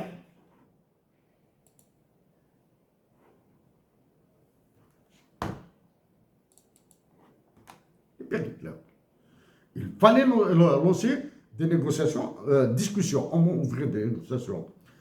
J'ai parlé du Mossad. Le lendemain, le Mossad est devenu une affaire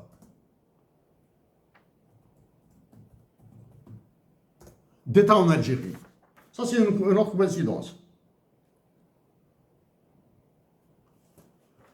À toutes les banques d'Algérie, à tous les banquiers algériens, au gouverneur de la Banque centrale, au ministre de l'économie, du commerce et tout ça, à la présidence de la République. Nous sommes en mai 2025, nous sommes le 18 mai 2025.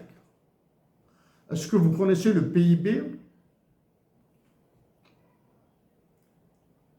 Le PIB de l'Algérie pour 2024?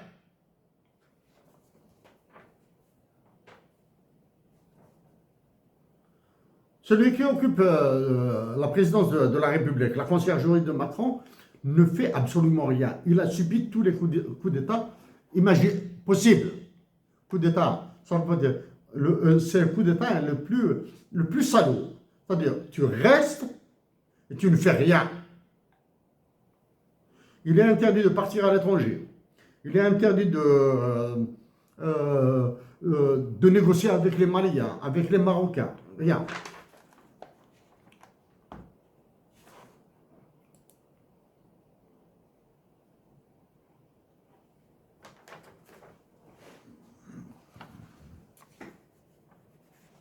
Peut-être.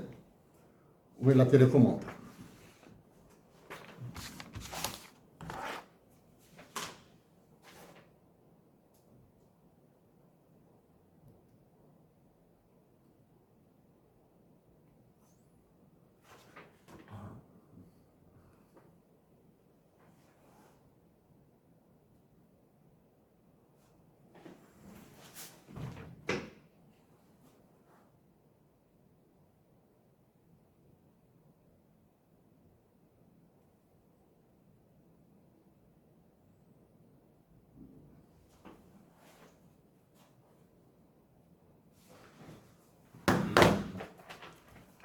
Gouverneur de la Banque d'Algérie. Profite. Le site internet, un nouveau site internet de la Banque d'Algérie a été lancé. Grand bien vous fasse.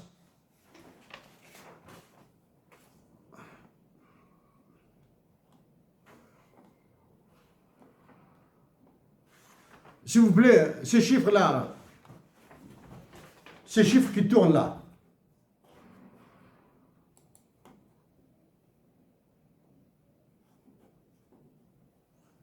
ici ces chiffres qui tournent, le site internet d'une banque d'Algérie, d'une banque centrale, doit rester sobre, clair, efficace. S'il vous plaît, ce n'est pas le site internet d'un casino pour montrer, soi-disant, que c'est calculé là. Enlevez ça. Voici les indicateurs 2024. Négatif. Taux directeur, 3%. On reviendra sur ce taux directeur, mais pas aujourd'hui là. Hein. Pour une fois que je vois le taux directeur, quand on fait un changement de graphique là, quand on change de monnaie ici,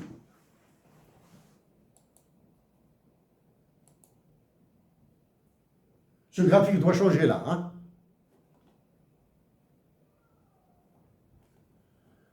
Croissance de la masse monétaire M2, 2,55%, etc., etc.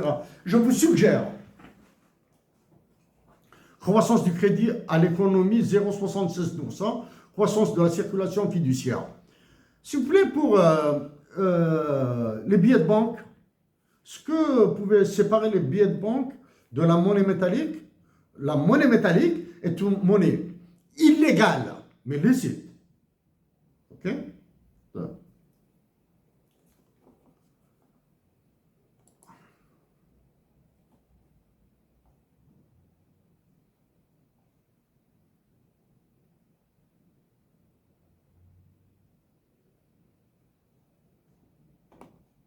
Je n'ai pas le temps pour aller sur tous ces détails-là. Le site internet a besoin de beaucoup d'améliorations. De ce qu'a besoin le site internet de la Banque d'Algérie. Il a besoin d'un dictionnaire, de vidéos explicatives, de capsules, de leçons très simples. Demandez à des économistes algériens, à des étudiants en économie, à des mathématiciens de vous faire des capsules vidéo, sur la signification de tout ce baratin-là, hein, de baratin. Ensuite, lancez un avis, lancez une consultation nationale. Que veulent les économistes algériens? Que veulent les universitaires algériens? Que veulent les opérateurs économiques algériens, s'il y a des opérateurs économiques algériens, comme information à voir disponible? Comme je vous l'ai dit, nous sommes en mai 2025 et le PIB de 2024 est inconnu. Je sais que le PIB de 2024 a été prédit par le FMI. Hein, a été prédit.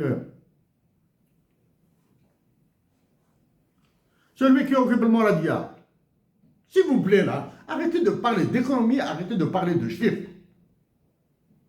J'ai parlé de limonade, d'huile d'olive, même pas une semaine après, vous reprenez avec vos histoires de date.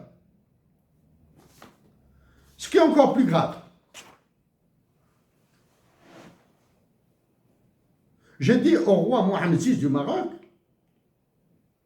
que toutes les solutions doivent être imaginées pour le règlement du conflit du Sahara occidental. Entre parenthèses, que celui qui se prend pour le président du Sahara occidental demande la suppression de Arabes et démocratiques. Là. République sahraoui, ça suffit largement pour vous maintenant. Enlève arabe et enlève démocratique là. Ça, c'est la première. Il lui dit que les réfugiés sahraouis en Algérie doivent avoir une solution pour leur avenir à eux et pour l'avenir de la nation algérienne. Il dit qu'aussi les Sahraouis résidant en Algérie doivent avoir le choix. Ceux qui veulent partir au Maroc, ceux qui veulent partir en Mauritanie, ceux qui veulent rester en Algérie, ceux qui veulent rentrer sur leur terre. Ou bien demander à Macron d'accueillir ceux qui veulent partir en France. Mais ce problème, le problème des réfugiés doit être réglé. Durant la guerre de libération nationale, merci au Maroc et à la Tunisie d'avoir accueilli les réfugiés algériens. Maintenant, si la guerre est terminée au Sahara occidental, les réfugiés doivent trouver une solution. Non seulement il n'y a pas de solution, mais ils ont créé un problème explosif pour l'Algérie. Le lendemain, des manifestations des Sahraouis ont organisé des manifestations à Tindouf. Après, d'autres manifestations ont été collées à des trafiquants de drogue. C'est grave.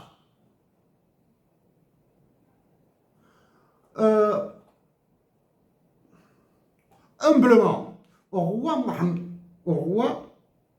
du Maroc, au roi Mohamed VI, évitez le panneau du Mali. Ont évité de nous envoyer un drone vers la frontière algérienne et il sera abattu ensuite. Et c'est toute l'Afrique du Nord qui sera abattue. Évitez.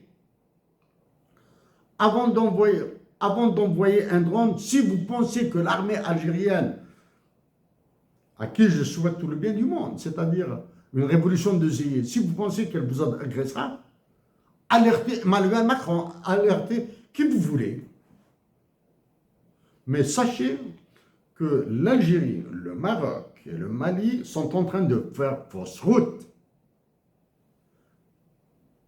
Vous êtes en train de faire fausse route. Si je suis élu président de la République, je vous l'ai dit, je vais pacifier toutes les frontières. Mais les problèmes doivent être trouvés dans un cadre à mesure, musulman, tout ce que vous voulez. Mais doit être avec douleur, mais doit être trouvé.